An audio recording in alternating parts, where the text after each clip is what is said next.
तो स्टार्ट करते हैं क्लास 10 चैप्टर नंबर 8 मैथ्स। ठीक है, तो इससे पहले क्लास 10 चैप्टर 8 क्लास 10 का हर एक सब्जेक्ट, हर एक टॉपिक के ऊपर आपको यूट्यूब पे वीडियोस अवेलेबल मिल जाएंगे। पर हम कर रहे हैं 2026-27, और आपको पता होगा कि सेवा हो या सीबीएसई बुक चेंज किया गया है। ठीक है, तो हम जो बुक बनाएंगे वो नए बुक नए सिलेबस के अकॉर्डिंग बनाएंगे। ठीक है, तो इससे क्या होगा, आपको बेनिफिट मिलेगा जो नया सम्स ऐड हुआ है, ठीक है, या जो नया कॉन्सेप्ट पे जो बुक आया है आपका, हम उस हिसाब से उसको, क्योंकि बुक चेंज हुआ है और आपको भी पता है कि अभी कॉन्सेप्ट बेस्ड क्वेश्चन आते हैं एग्जाम में, फाइनल एग्जाम में। हो सकता है आपके स्कूल से जो पेपर काटे उस पर आपको कॉन्सेप्ट बेस्ड ना दिया जाए, बुक का question he they they, but final exam में क्या होता है, कॉन्सेप्ट बेस्ड पेपर आता है और बहुत सारे स्टूडेंट को प्रॉब्लम होता है कि कॉन्सेप्ट बेस्ड को कैसे सॉल्व करें, क्योंकि सिर्फ आजकल बुक का जो नॉलेज है वो लेके फायदा नहीं है, एक्स्ट्रा नॉलेज का भी बहुत जरूरी है आपको पेपर सम को सॉल्व करने के लिए, पेपर को कंप्लीट करने के लिए।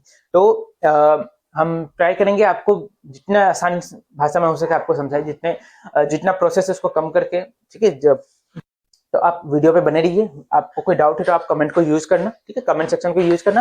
हमारा व्हाट्सएप नंबर यहाँ पे दिया गया, अगर आपको कुछ डाउट है, कोई एक्स्ट्रा समय जो बुक के बाहर का कोई आरडी शर्मा या कोई टेस्ट पेपर क्वेश्चन बैंक कुछ भी कहीं से भी क्वेश्चन में आपको डाउट है, तो आप उसका फोटो क्लिक करके हमें इस व्हाट्सएप पे भेज सकते हैं, व्हाट्सएप में हमारे साथ कंसल्ट कर सकते हैं। प्लस अगर आपको चाहिए ऑनलाइन क्लासेस अगर आप लेना चाहते हैं तो हमारा खुद का पर्सनल ऐप है, आप वहां पे ऑनलाइन क्लास ले सकते हैं। तो मूव करते हैं अपने नेक्स्ट क्वेश्चन पे, 8.2 का क्वेश्चन नंबर 4। ठीक है, तो क्वेश्चन नंबर 4 में देखो सिर्फ ट्रू फॉल्स लिखा हुआ है, तो इसको ट्रू फॉल्स जैसे याद मत करना, इसको पहले समझ लेना। ठीक है, कि ये ट्रू हुआ तो क्यों हुआ, और फॉल्स हुआ तो क्यों हुआ, पहले उसको समझ लेना, क्योंकि एमसीक्यू में पूछा जाएगा ये सवाल। ठीक है, एमसीक्यू में पूछा जा सकता है। तो देखो सबसे पहला क्वेश्चन क्या दिया है, sine a plus b equal to sine a plus sine b, ये ट्रू होगा या फॉल्स होगा।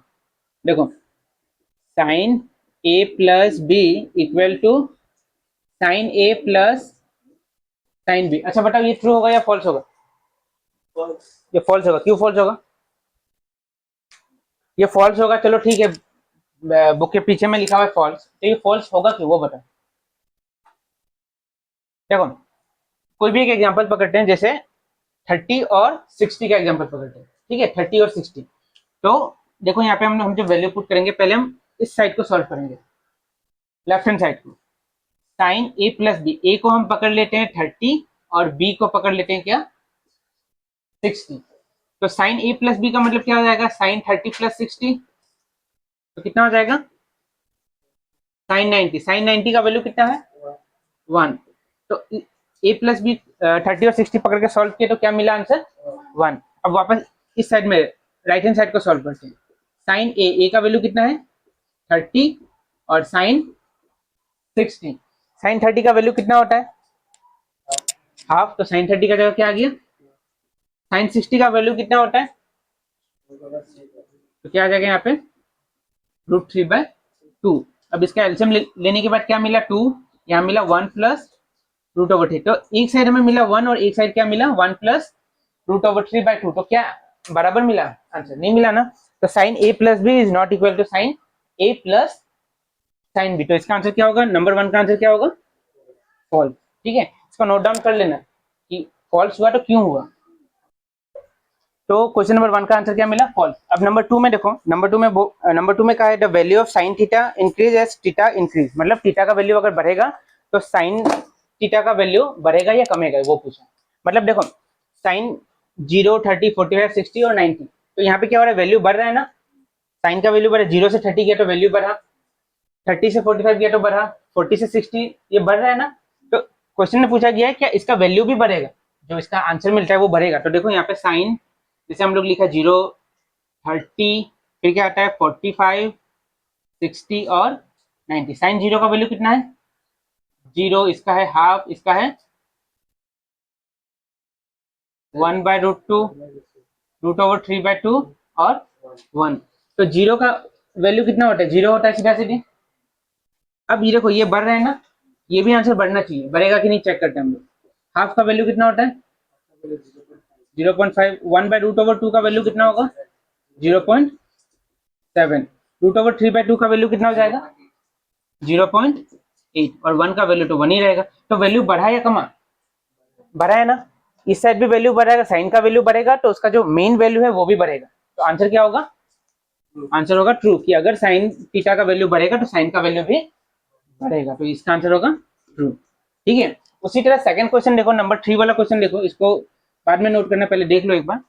नंबर 3 में पूछा कॉस का अगर वैल्यू बढ़ा, मतलब यहाँ पे कॉस लिखा हुआ है तो कॉस में सारा वैल्यू उल्टा हो जाएगा, ठीक है।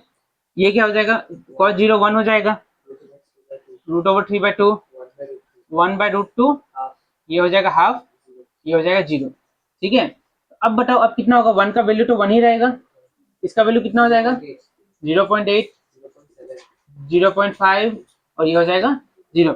तो कॉस का अगर वैल्यू बढ़ेगा तो जो मेन वैल्यू है वो क्या हो जाएगा, बढ़ेगा या कम जाएगा, कम जाएगा। तो इसका आंसर क्या होगा, नंबर 3 का आंसर होगा फॉल्स। देखो ध्यान से, साइन का अगर वैल्यू बढ़ेगा, साइन थीटा का वैल्यू बढ़ा तो जो उसका ओरिजिनल वैल्यू है वो भी बढ़ जाएगा, ठीक है। पर कॉस में उल्टा है, कॉस थीटा का वैल्यू बढ़ा तो जो मेन आंसर है वो क्या हो जाएगा, कम हो जाएगा।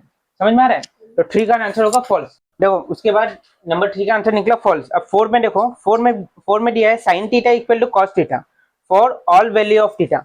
मतलब क्या हर समय साइन थीटा और कॉस थीटा इक्वल होता है क्या?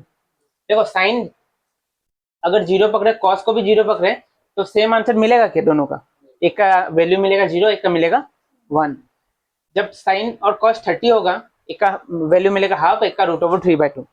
इक्वल कब होगा, जब 45 होगा, साइन 45 भी 1/√2, कॉस 45 भी 1/√2। और क्वेश्चन में क्या बोला है, sine theta equal to cos theta for all the values of theta. सारे वैल्यू के लिए तो नहीं है, सिर्फ 45 के लिए है। तो क्या होगा इसका आंसर, फॉल्स होगा, कि हर वैल्यू के लिए ये क्या नहीं है, ट्रू नहीं होगा, ठीक है। और लास्ट एक देख लो 5 number question, cot a is not defined for a equal to 0। मतलब कॉट ए, मतलब कॉट थीटा का वैल्यू अगर 0 हुआ, यहाँ पे देखो एक बार, कॉट थीटा का वैल्यू अगर 0 हुआ तो आंसर अनडिफाइंड मिलेगा क्या? कॉट का वैल्यू अगर 0 है तो आंसर क्या है, आंसर तो अनडिफाइंड है। तो क्या होगा, इसका आंसर क्या होगा, ट्रू होगा, ठीक है। तो जब भी ट्रू फॉल्स ऐसा है इसको समझ के करना, ठीक है।